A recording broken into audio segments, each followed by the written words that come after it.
when you fight the media, it turns against you. I remember warning the Kenya Kwanza government entirely from this platform that please, if you want to save your lives, keep off the media. I spoke from this platform. You cannot fight the media and win. Now, today, the Mount Kenya leaders, especially from the central Kenya, and to be specific from Nakuru,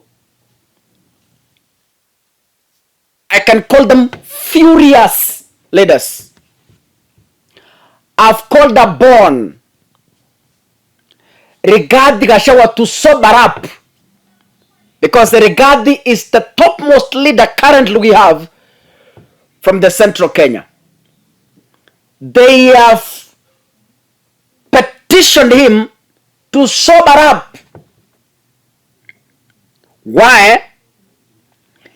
They have said it's high time he stops being used to bring down the mountain. A mountain that has united for decades since independence is now coming down in just like 2 weeks. Wakenya wenzangu,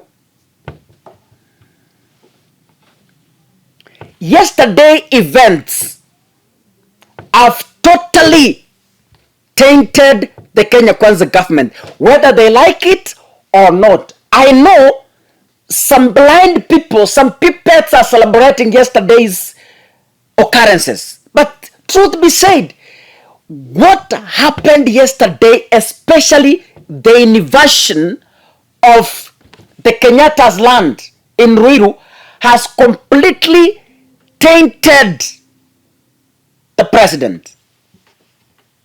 You know, when something happens in government, at the end, nations look at one person, the president. He is the custodian of peace. He is the custodian of the Kenyan Constitution. He is not in Kenya, but I know the yesterday's happening. You know, this maandamano was peaceful until they invaded Uhuru Kenyatta's farm. That is when the international media came in. So the yesterday's events caught the international media's attention the time goons invaded the Kenyatta's farm. That is the time when the international media shifted their focus in Kenya. And that is a plus to Raila Odinga. It's a win to Raila Odinga. A strategy to fight themselves. Now, jana, some reporters were beaten up. We saw their vehicles being vandalized. Let me tell you, and I want to repeat to Kenya Kwanza.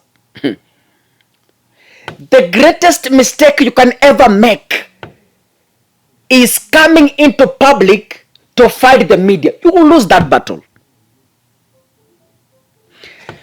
Before I proceed, can we listen to what the leaders from Nakuru had to say today? Lakini what you have done is unforgivable. It can never be allowed. We cannot stand with you, and this is not the kind of leadership we want in Mount Kenya. We thought you guys are taking us somewhere. We thought you guys muko na macho. Nyinyi mulianza hii maneno hata kabla ya campaigns. Mulianza kuongea, kwa hivyo mulikuwa mumemaanisha, kumbe mulikuwa mumemaanisha muingilie mashamba ya watu. What is your agenda? We cannot entertain such nonsense. Hatutaketi chini kuwaangalia mukipiganisha Mount Kenya. Mount Kenya sisi ni watu ambao tunajielewa, tunajitambua. Ati mulienda kwa Mama Ngina, it is unforgivable. Can you be able to recover the mess? Can you be able to recover the mess that you have taken to Mount Kenya? What leadership is this? Kwa majina naitwa Ben Gadhogo almaarufu kama Mlalahoi. Wakati ambao serikali inachukua mamlaka na inaanza kupiganisha watu kwa tambaka, inaanza kupiganisha watu wale wanavyo na wale pengine hawanavyo leo. Hiyo ni serikali bandia, ni serikali ambayo istahili kuwa mamlakani. Wakati ambao serikali inachukua mamlaka na inaanza kupiganisha watu kwa tambaka, inaanza kupiganisha watu wale wanavyo na wale pengine hawanavyo leo. Hiyo ni serikali bandia, ni serikali ambayo istahili kuwa mamlakani. Kwa sababu jukumu kubwa la serikali ni kulinda hali na mali ya kila Mkenya. Na serikali isiyoweza kufanya hivyo ni serikali gushi, ni serikali ambayo inatakana kuwa ilienda jana. Tunatoa ilani kwa serikali hii, kama mnataka ya kwamba tutii sheria, Kimani Ichung'wah awekwe ndani, kwa sababu kuna sababu za kutosha kuonyeshana ya kwamba alipanga njama, akatangaza na akatekeleza. Sheria lazima ifuatwe na kila mtu ama iondolewe kwa kila mtu. Kwa majina naitwa Steven Adoji. Mimi kwanza nataka kusema hivi kwa hii nchi. Makosa yenye tuko nayo kubwa ni mambo ya religion.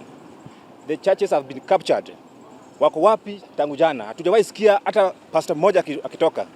Tunataka kuona Ole Sapit anakondem mambo ya jana. Tunataka kuona ule Makarioki wakikondem mambo ya jana. Mimi kama kiongozi nasema hivi. Article 37 of the Constitution, it is our right to demonstrate, to picketing. Na hiyo tutaendelea, wapende wasipende, unless watoe hiyo dini kwa katiba. Ladies and gentlemen, hawa ni watu kutoka mlimani. And to me, they have soberly spoken. Aliye na masikio na asikie. In all these fights, watu ambao wataumia finally are the people from the mountain. Kenyans expected, or Kenya Kwanza expected, William Ruto to abroad to get attention yesterday. But all the tours he made yesterday was overridden by the wrong decision made by some people of storming the Kenyatta's farm. That was the most clueless decision I've ever seen on earth. The former head of state is an international figure. The former head of state is a man who has made friends abroad. When you touch him, you touch nations. When you touch him, you touch international. By the way, does the Kenya Kwanza government know who Uhuru Kenyatta is internationally? Wanajua kweli? Do they know? You know, when you touch Uhuru, you touch nations. You open attention. Ukiguza the former head of state, unafungulia attention. Now, your country gets attention. Either when your country gets negative attention, you chase away the investors. As we speak, it's not innuendos of propaganda. Investors are running to Tanzania. Kenya is massively losing. And I want to tell you, by the time this maandamano is over, the Kenya Kwanza government will never salvage this economy. It will enter it. Wewe unafikiria Uhuru alikuwa mjinga akaenda kutafuta huyu mzee? Mnafikiria alikuwa mjinga? Mwai Kibaki, wewe unafikiria alikuwa mjinga wakati alienda kutafuta huyu mzee?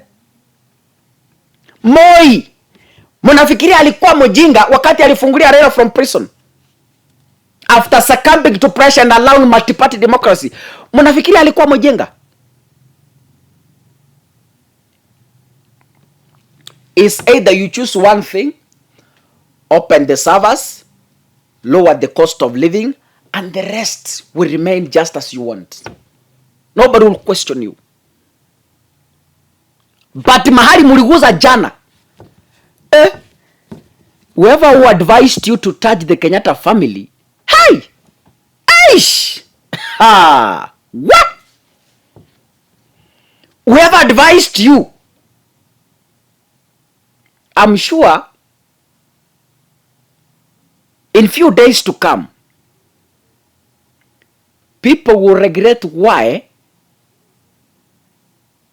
walienda kuguza hiyo familia. A mother who has produced 2 presidents. A family that has produced 2 successful Kenyan presidents who have ruled Kenya for 20 years.